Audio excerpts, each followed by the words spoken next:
subscribe to my channel. مولانا بديع الكون سوى.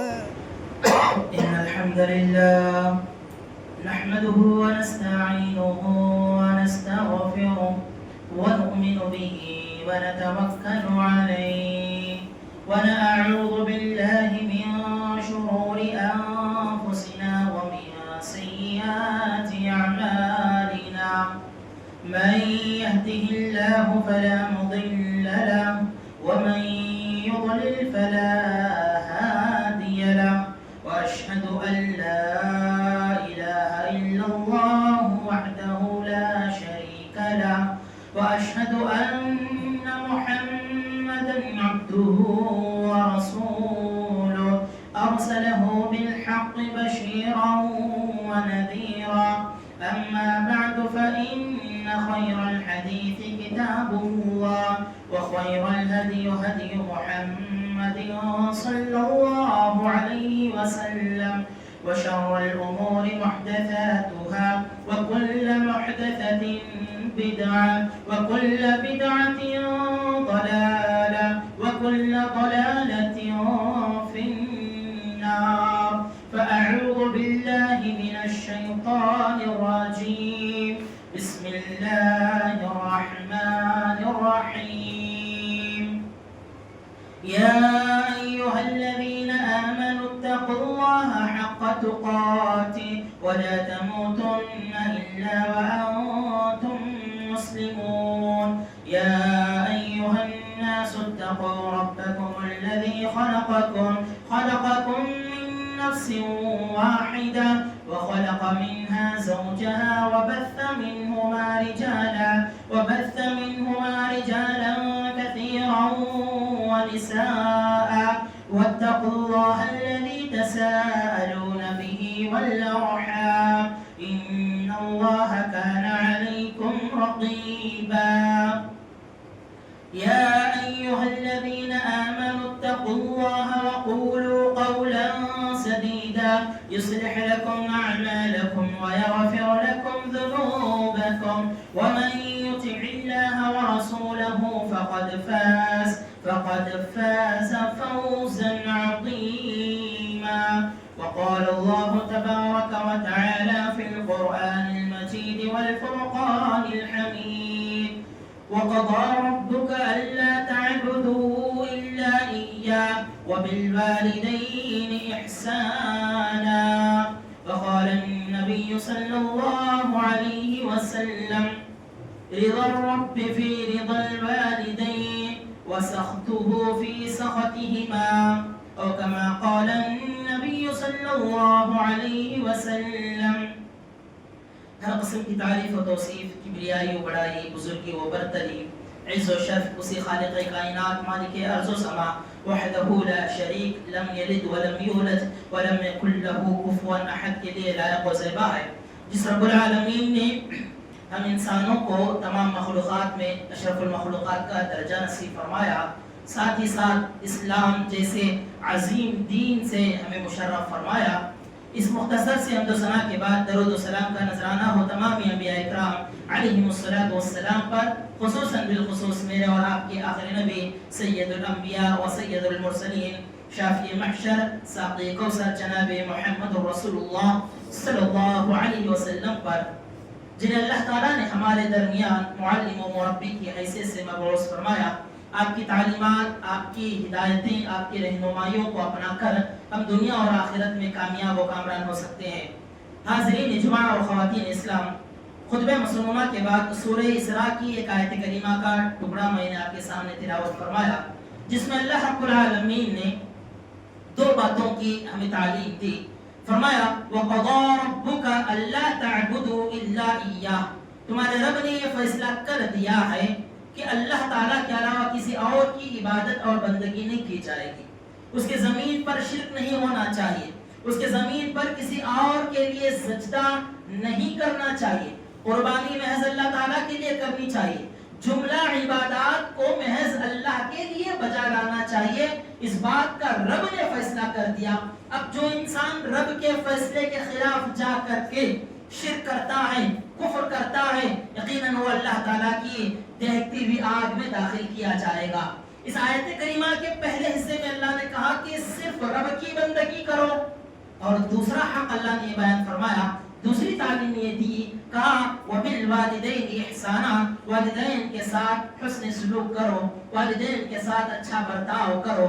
ذرا دیکھیے اللہ تعالیٰ نے دو حقوق بیان فرمائے، ایک اپنا حق اللہ نے بیان کیا، حق بنتا ہے بندوں پر اللہ کا کہ اسی کی عبادت کریں، اور اس کے بعد ساری مخلوقات میں خصوصیت کے ساتھ انسانوں میں سے جن کے ساتھ حقوق ادا کرنے ہیں، سارے حقوق والوں پر والدین کے حق کو اللہ تعالیٰ نے مقدم رکھ کر کے فرمایا وَبِالْوَالِدَيْنِ إِحْسَانًا، والدین کے ساتھ حسن سلوک کا معاملہ فرماؤ۔ اور اسی آیت کریمہ کے آگے آپ دیکھیں کہ اللہ رب العالمین نے کہا والدین کے ساتھ حسن سلوک کرنے کا طرز طریقہ کیا ہونا چاہیے، وَلَا تَقُلْ لَهُمَا أُفٍّ وَلَا تَنْهَرْهُمَا، ان کو کیا ہے اف تک نہ کہنا، وَلَا تَنْهَرْهُمَا، اور انہیں جھڑک کر کے بات مت کرنا، اور ان کے لیے اللہ رب العالمین سے دعا کرنا وَقُلْ رَبِّ ارْحَمْهُمَا كَمَا رَبَّيَانِي صَغِيرًا، اللہ تعالیٰ تم دونوں پر رحم فرما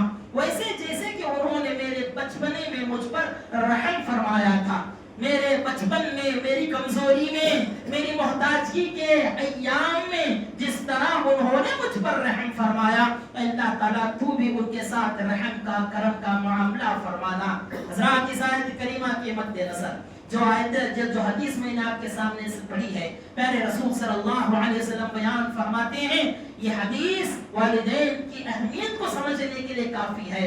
عقل مندوں کے لیے یہ ایک حدیث کیا ہے، دلوں کو موم کرنے کے لیے، والدین کے ساتھ اچھا برتاؤ کرنے کے لیے کافی ہو سکتی ہے۔ اللہ کے رسول فرماتے ہیں رضا الرب فی رضا الوالد یا رضا الوالدین، رب کی رضامندی، رب کی مرضی، رب کی خوشی والدین کی خوشی میں ہے، یعنی والدین بچوں سے خوش ہے، اللہ رب العالمین خوش ہو جاتا ہے۔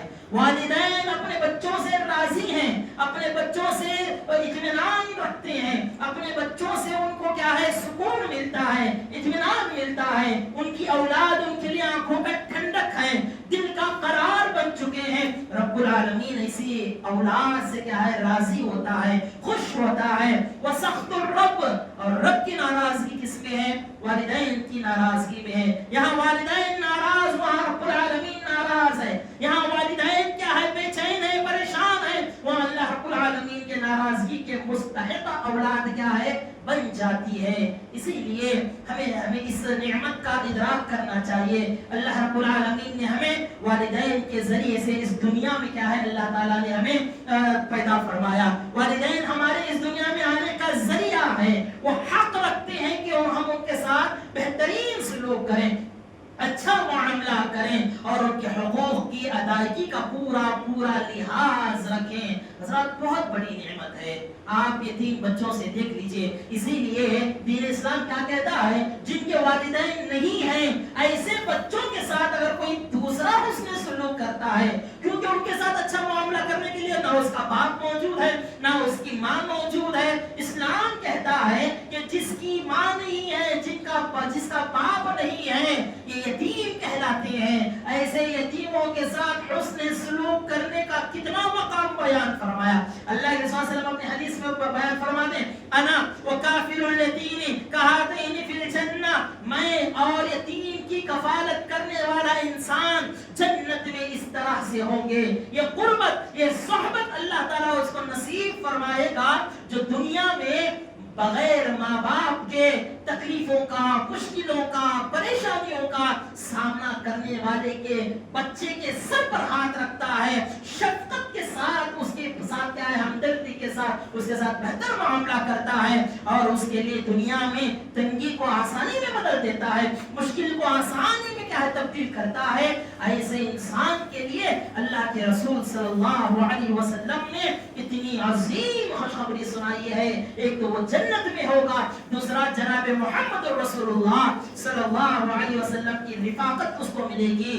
مجھے یہاں پر یتیموں کی مسائل، یتیموں کے فضائل نہیں بیان کرنا ہے، حضرات والدین کا مقام آپ کو سامنے رکھنا ہے کہ جن کے والدین نہ ہو ان کے ساتھ یہ معاملہ کا حکم دے رہا ہے رب العالمین۔ تو آپ سوچ کر کے دیکھیں جن کی زندگیوں میں اللہ تعالیٰ نے ان دو عظیم نعمتوں کو اللہ نے عطا فرمایا ہے اس کی کس قدر ہمیں اہمیت رکھنا چاہیے، اس کی کتنی قدر کرنی چاہیے اور کتنا زیادہ ہمیں لحاظ رکھنا چاہیے۔ حضرات حدیث کے اندر آتا ہے انسان کے لیے جنت بھی والدین ہی ہے، جہنم بھی والدین ہی ہے۔ جنت پانا چاہتے ہیں والدین کی خدمت کر کے جنت میں چلے جائیں، اور اگر کوئی انسان جنت سے محروم ہونا چاہتا ہے، جہنم اس کا مقدر بننے جائے، تو پھر وہ اپنے والدین کو ناراض کرے اور اپنے والدین کے حقوق کی ادائیگی نہ کرے۔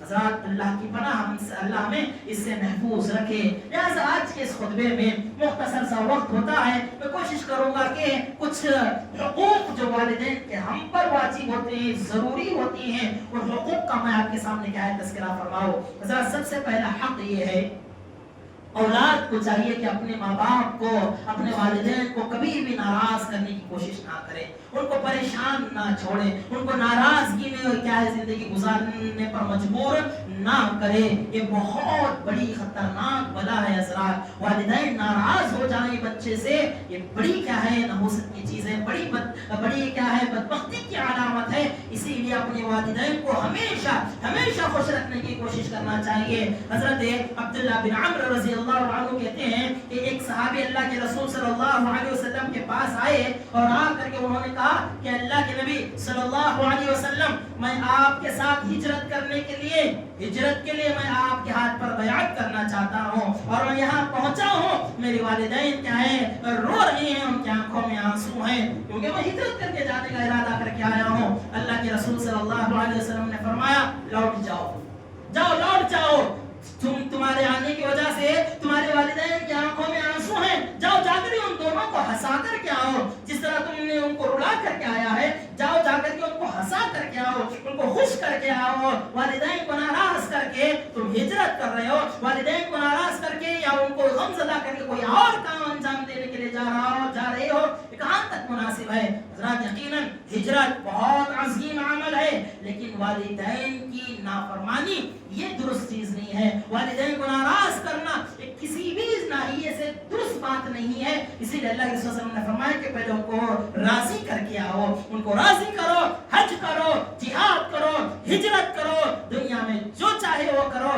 والدین کو کیا ہے ناراض مت کیا کرو۔ حضرات اسی طرح سے ایک دوسرا بہت ہی اہم حق ہے، وہ حق یہ ہے کہ والدین، دیکھیے کیا ہوتا ہے، والدین جیسے جیسے اپنے عمر کے پڑاؤ میں آگے بڑھتے جاتے ہیں، عمر ان کی جیسے جیسے بیتتی جاتی ہے، کمزوریاں ان کے اندر آنے لگ جاتی ہیں، اور معاش کیا ہے، معاش کا ذریعہ وہ ختم کر دیتے ہیں اپنی اولاد کے لیے، اپنی اولاد کے مستقبل کے لیے وہ سب کچھ کیا ہے دنیا میں لگا دیتے ہیں، اپنی جوانی، اپنی طاقت، اپنا وقت، اپنا مال سب کچھ قربان کر دیتے ہیں۔ ایک وقت ایسا آتا ہے کبھی کبھار والدین کیا ہو جاتے ہیں، ضرورت مند ہوتے ہیں، اکثر وہ بیشتر یہی دیکھنے کو ملتا ہے، والدین اپنے بچوں کے اوقات میں، اپنے بڑھاپے میں کیا ہے اولاد کی ضرورت مند ہو جاتے ہیں۔ ایسی صورت میں دین اسلام کیا کہتا ہے، اگر والدین کو ضرورت پڑتی ہے اولاد کے مال کے استعمال کی، ان پر خرچ کرنے کی نوبت آتی ہے، وہ اولاد کو چاہیے کہ وہ سب سے پہلے کیا ہے اپنے والدین پر خرچ کریں۔ اللہ تعالیٰ نے قرآن مجید میں بیان فرمایا يَسْأَلُونَكَ مَا لَا يُنْفِقُونَ، لوگ پوچھتے ہیں کہ وہ اس مال کو کہاں پر خرچ کریں، آپ کہہ دیجئے قُلْ مَا أَنفَقْتُم مِّنْ خَيْرٍ فَلِلْوَالِدَيْنِ وَالْأَقْرَبِينَ وَالْيَتَامَى وَالْمَسَاكِينَ وَابْنِ السَّبِيلِ۔ اللہ رب العالمین نے بیان فرمایا جو تمہارا مال ہے جو خرچ ہونا چاہیے، کن پر خرچ ہونا چاہیے، وَبِالْوَالِدَيْنِ، والدین پر خرچ ہونا چاہیے، اور اسی طرح سے اپنے رشتہ داروں پر خرچ ہونا چاہیے، یتیموں پر خرچ ہونا چاہیے۔ دیکھیے والدین کا تذکرہ، پھر اس کے بعد اللہ رب العالمین نے یتیموں کا تذکرہ فرمایا، پھر اسی طرح سے ضرورت مند، محتاج، فقیروں پر تمہارا مال خرچ ہونا چاہیے، اور مسافروں پر تمہارا مال خرچ ہونا چاہیے۔ اس آیت کریمہ میں اللہ تعالیٰ نے فرمایا کہ خرچ کرنے کی جگہ کے بارے میں سوال کر رہے ہیں، اے نبی آپ ان سے کہہ دیجئے اپنے والدین پر، اپنے ماں باپ پر، ان کی ضرورت پر کیا ہے خرچ کیا کرو، ان کی ضرورتوں کو پورا کرنے کے لیے اپنا مال لگایا کرو۔ پیارے رسول صلی اللہ علیہ وسلم کے پاس ایک اعرابی صحابی، ایک دیہاتی صحابی آتے ہیں اور آ کر کے اللہ کے رسول صلی اللہ علیہ وسلم سے کہتے ہیں کہ نبی اللہ کے صلی اللہ علیہ وسلم میرا جو باپ ہے، میرے جو والد ہیں، وہ میرے مال میں سے میرا مال لینا چاہتے ہیں، میرا مال استعمال کرنا چاہتے ہیں، کیا میں میرا مال اپنے باپ کے لیے، اپنے والدین کے لیے میں دے دوں، خرچ کر دوں؟ اللہ کے رسول صلی اللہ علیہ وسلم بیان فرماتے ہیں انتا ومالک لابیک، تو کیا تیرا مال، کیا تو اور تیرا مال دونوں تیرے ماں باپ کے لیے ہے، صرف مال ہی نہیں، تو خود بھی تیرے ماں باپ کے لیے ہے، تو اور تیرا مال جو ہے وہ تیرے ماں باپ کے لیے ہے۔ اور اللہ کے رسول صلی اللہ علیہ وسلم بیان فرماتے ہیں انسان کی اپنی بہترین کمائی کیا ہوتی ہے؟ اولاد ہوتی ہے۔ اللہ کے رسول فرماتے ہیں انسان کی اپنی بہترین کمائی اس کی اولاد ہوتی ہے، اور اولاد کے مال میں سے بغیر کسی حرج کے کھاؤ پیو استعمال کرو، کیونکہ مال بھی تمہارا، اولاد بھی تمہاری ہی ہے۔ اللہ کے رسول نے فرمایا، اجازت دی، کہا کہ تمہارا مال تمہارے والد کے لیے ضروری ہے، ان کے اخراجات کے لیے ضروری ہے، اگر وہ محتاج ہیں، ضرورت مند ہیں، تو تمہارا مال تمہارے والدین پر خرچ ہونا چاہیے، حضرات کسی بھی ناحیے سے کیوں نہ ہو، ان کے آرام کے لیے، ان کے عیش کے لیے، ان کی ضرورتوں کے لیے، ان کی علاج کے لیے، ان کے ارمانوں کے لیے، ان کی خواہشوں کے لیے۔ جس طرح کی ہماری خواہشیں پوری کرنے کے لیے ماں باپ سب کچھ داؤ پر لگا دیتے ہیں، ویسے ہی بالکل والدین کے ضروریات و حاجتوں کے لیے اور ان کی خواہشوں اور نیک تمناؤں کے لیے اولاد کا مال صرف ہونا چاہیے۔ یہ اللہ رب العالمین نے قرآن مجید میں بیان فرمایا اور میرے رسول صلی اللہ علیہ وسلم نے اس کی اجازت دی ہے۔ اسی طرح سے حضرات ایک اور بات یہ ہے، والدین کے حق کے سلسلے میں آپ ذرا اندازہ لگا کر کے دیکھیے، ایک مجاہد فی سبیل اللہ، اللہ کے لیے جہاد کرنا چاہتا ہے، اللہ کے لیے لڑنا چاہتا ہے، اللہ کے رسول صلی اللہ علیہ وسلم کی کچھ احادیث سے پتہ چلتا ہے جہاد میں جانے کے لیے ماں باپ کی رضامندی اور ان کی اجازت ضروری ہے۔ حضرت عبداللہ بن عمرو بن عاص رضی اللہ عنہ کہتے ہیں کہ ایک صحابی اللہ کے رسول صلی اللہ علیہ وسلم کے پاس آئے اور آ کر کے انہوں نے اللہ کے رسول سے سوال کیا، اے اللہ کے نبی، میں جہاد میں جانا چاہتا ہوں، مجھے جہاد میں جانے کی اجازت دیجیے۔ اللہ کے رسول نے سوال کیا کہ آپ تمہارے والدین زندہ ہیں؟ تو اس صحابی نے کہا کہ ہاں اللہ کے نبی، میرے والدین زندہ ہیں، ایک حدیث کے مطابق میری ماں کیا ہے، زندہ ہے۔ اللہ کے رسول صلی اللہ علیہ وسلم نے فرمایا فرجع، جاؤ، لوٹ کر کے جاؤ، ان کی خدمت کرو، ان کی خدمت کرو، ان کی خدمت کرنا جہاد ہے، ان کی خدمت کرنا اللہ تعالیٰ کے راستے میں نکلنے کے مترادف ہے، جا کر کے ان کی خدمت کرو، کیونکہ ان کی خدمت تمہارے لیے ضروری ہے، اور وہ تمہاری خدمت کے ضرورت مند بھی ہیں، وہ محتاج بھی ہیں، ان کو ضرورت ہے کہ تم اپنا وقت دو، تم ان کی خدمت کرو، تو لہٰذا تم جاؤ۔ پتہ کیا چلا، والدین کی اجازت بغیر اجازت کے جہاد کے لیے نکلنا درست نہیں ہے۔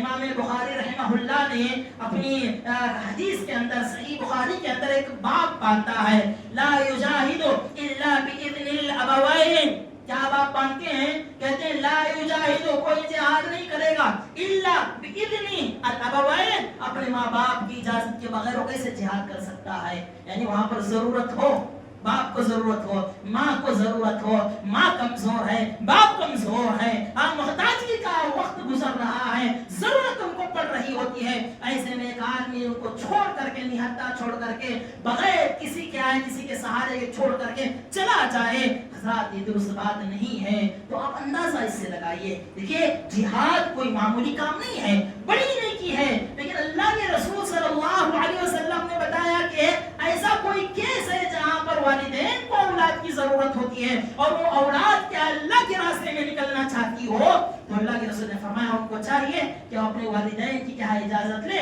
یا ان کی خدمت کے انتظامات کر کے کیا ہے آگے بڑھیں۔ اسی طرح سے اور آگے بڑھتے ہیں، پھر نبی جناب محمد رسول اللہ صلی اللہ علیہ وسلم کے فرمان کے مطابق ایک حدیث، ایک واقعہ جس سے ہمیں یہ پتہ چلتا ہے کہ والدین کی فرما برداری کبھی کبھار کیا ہوتی ہے، نفلی عبادات سے بھی زیادہ اہم ہوتی ہے۔ نفلی عبادتوں پر اولاد کو چاہیے کہ وہ ماں باپ کی خدمت کو مقدم رکھے، نفلی عبادات پر اپنے ماں باپ کی خدمت کو مقدم رکھے۔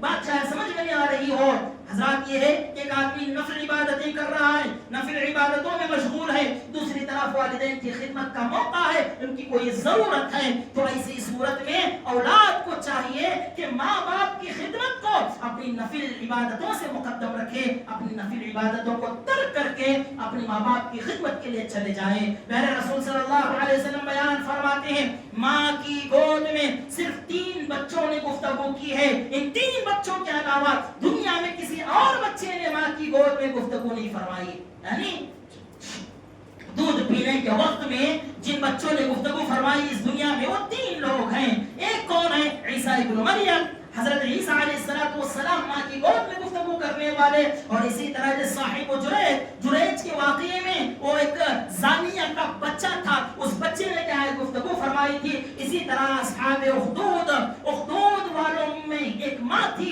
جس کو کیا ہے آگ میں پھینکا جا رہا تھا, جس کے کیا ہے گود میں بچہ تھا, ہاتھ میں بچہ تھا. اس بچے کو اللہ تعالیٰ نے قوت گویائی عطا فرمائی تھی. یہ 3 بچے ہیں جنہوں نے ماں کی گود میں ہی کیا ہے بچپنے میں بات کی تھی, جبکہ ابھی کوئی بچہ بات کرنے کے لائق نہیں ہوتا ہے.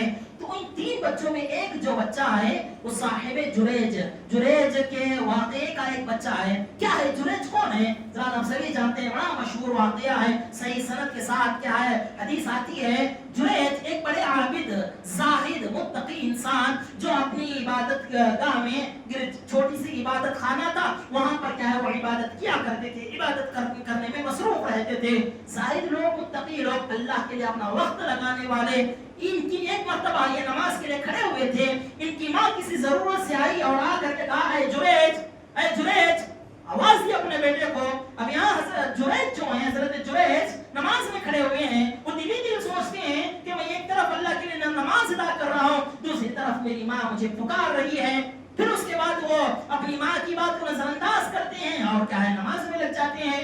دوسرا دن آتا ہے, دوسرے دن بھی ماں آتی ہے, نماز میں لگے ہوئے ہیں اور آ کر کے کہتے ہیں اے جریج یا جریج کو پکارتی ہیں اپنے بیٹے کو.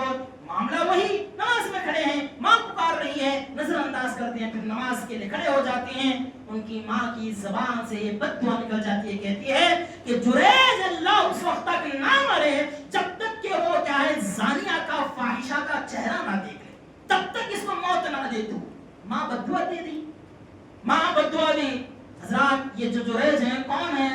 نافرمان نہیں ہے, عاصی گنہگار بندہ نہیں ہے, عابد انسان ہے, اللہ کی بندگی کرنے والا بندہ ہے, جو نمازوں میں وقت کو گزارتے ہیں, سجدے میں, رکوع میں اپنا وقت صرف کرتے ہیں.